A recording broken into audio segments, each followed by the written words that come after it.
Willkommen and bienvenue. Welcome once again to another live stream. I am overjoyed to say that in the studio is the incandescent, incomparable Sally Inkster of Fine Brand You. Now, we are often to be found discussing elements of personal branding, and wants to ask the question, which of course she will answer, why and how does your environment affect your brand?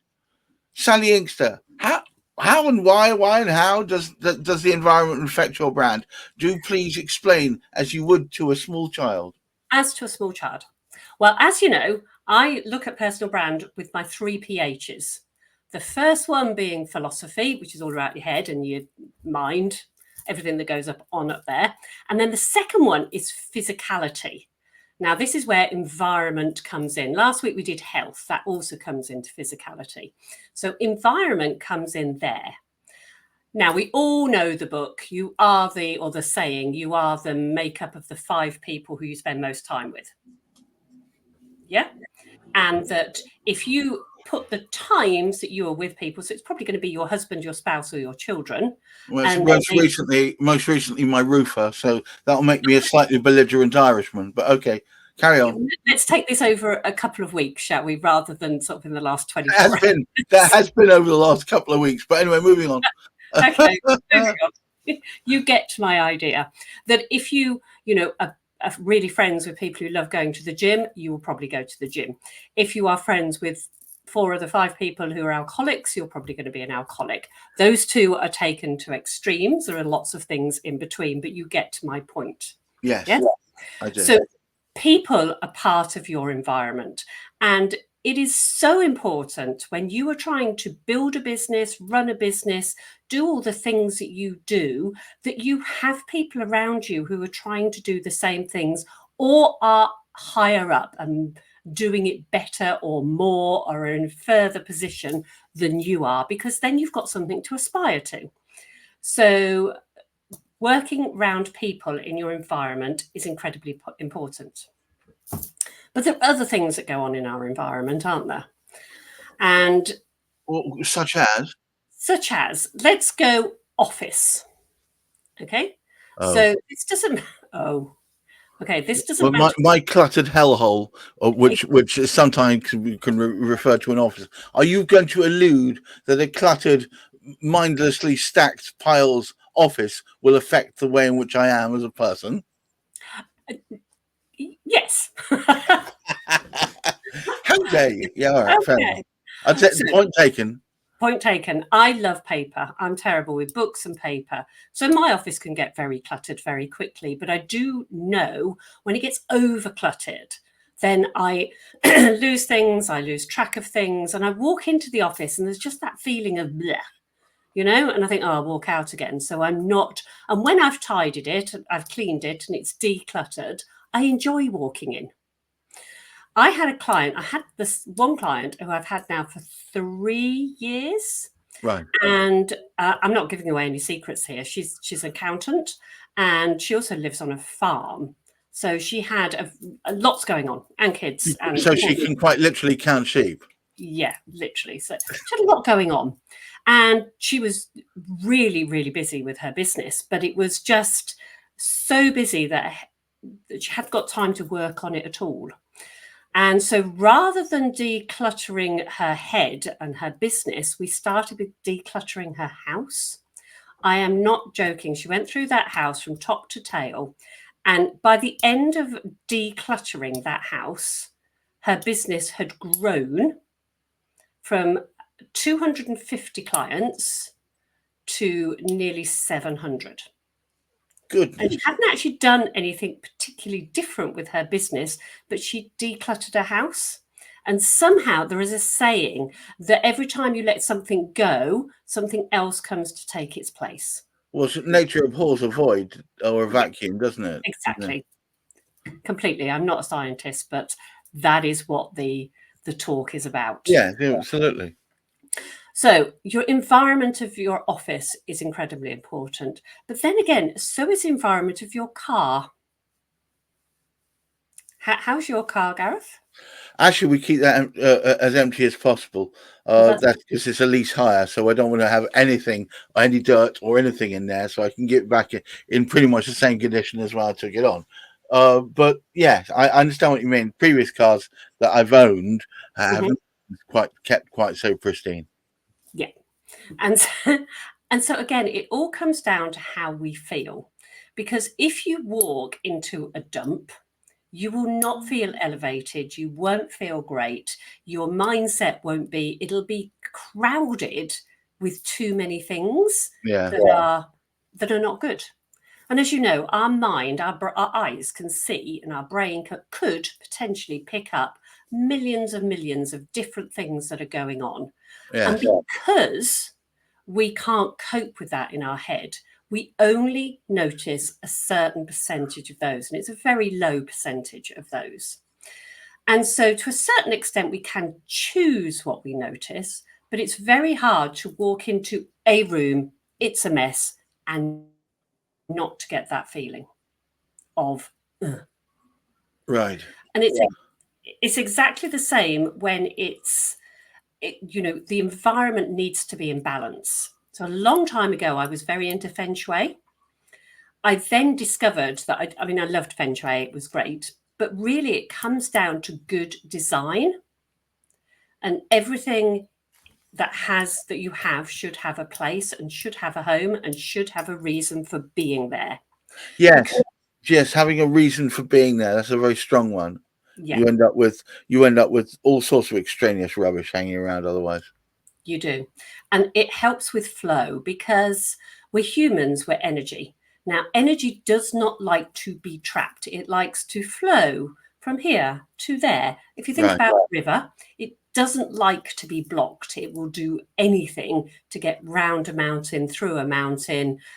And, it will break rocks down. It will do all kinds of things so it can get past it, because what it likes is a gentle, easy flow.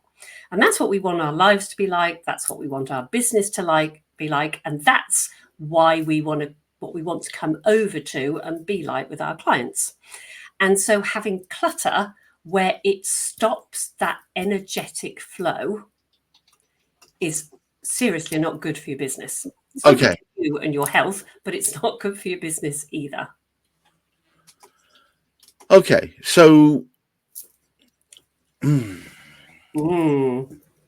just that sometimes you feel like if you keep stuff there because you might just about be ready to use it very soon, but you can't really put a time or a date on when that will be, so you keep it around just in case.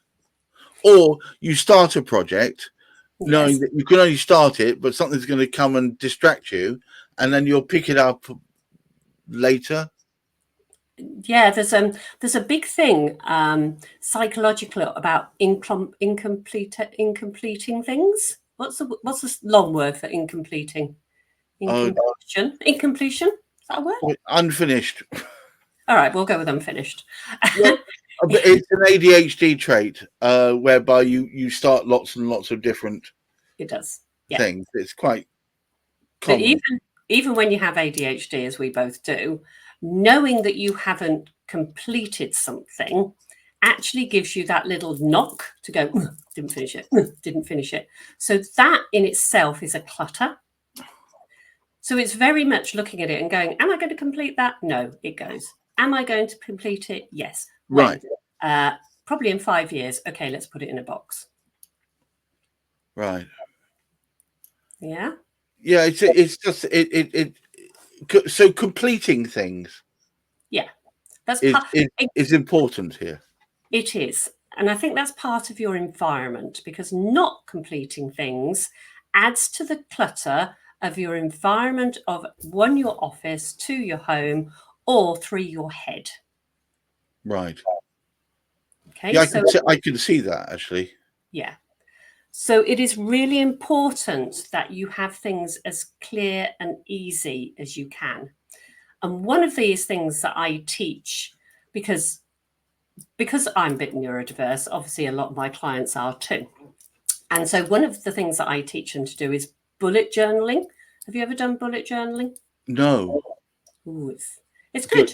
Do tell more. Okay. So bullet journaling, you get up in the morning and you write a long list of all those things that are in your head and that you've thought about in the night. Oh, And bullet list. so you put little dots. Okay. Gotcha. And if then you go through the list and you're not going to do all of them, we know we're not going to do all of them. It's even possible that we would think we would. But then you put a circle around the ones, well, I put a big circle around the ones I am going to do. When I've finished anything, it gets crossed off. Right. If I don't finish it, it has a little arrow going from that dot, meaning do it the next day or do it at some other time. And then every week I check back through my list for anything that had a little arrow, which means I have to carry it on.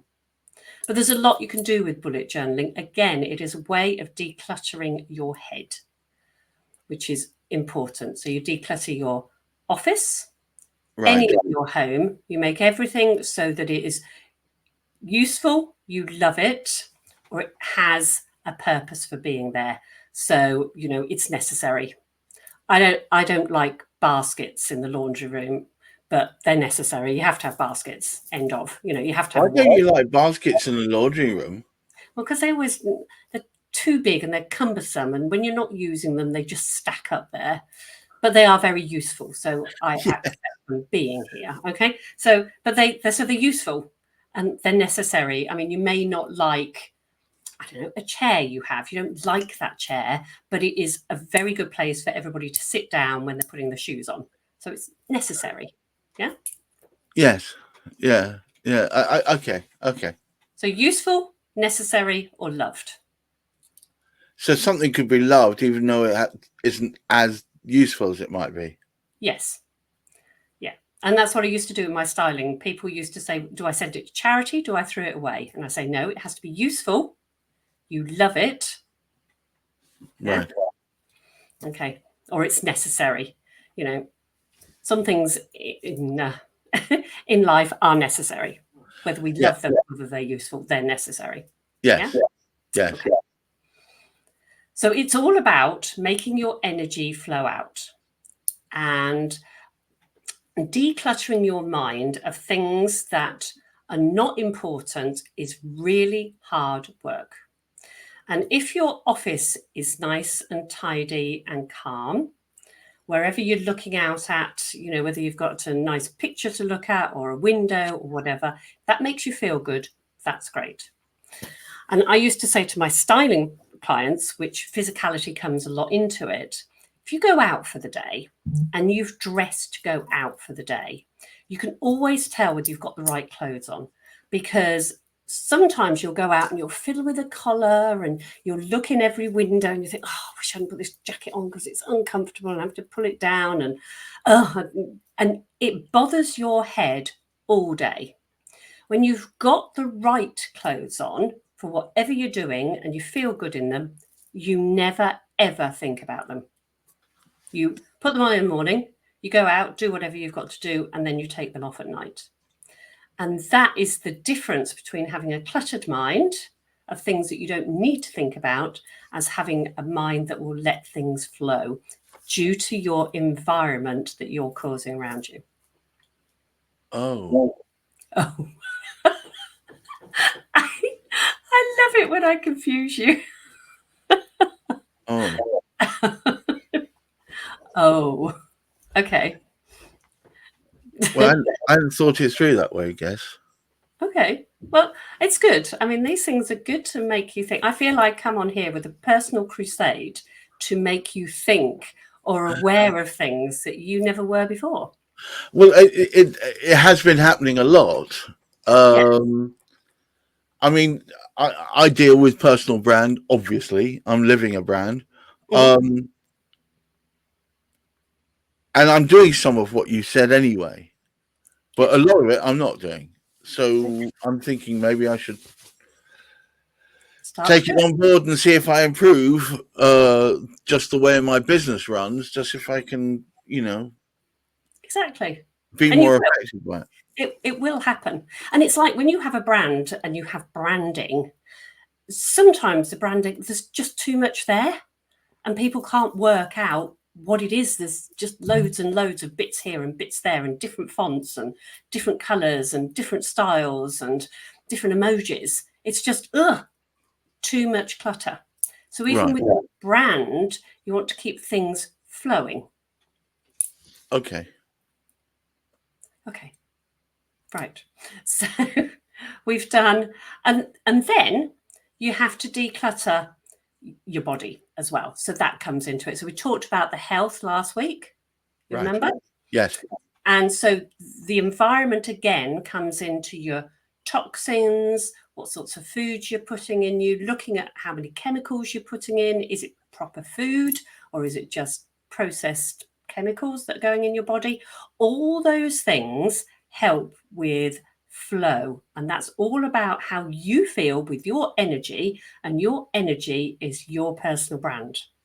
So if you can improve your energy in any way, then that will improve your personal brand and how it comes over to other people.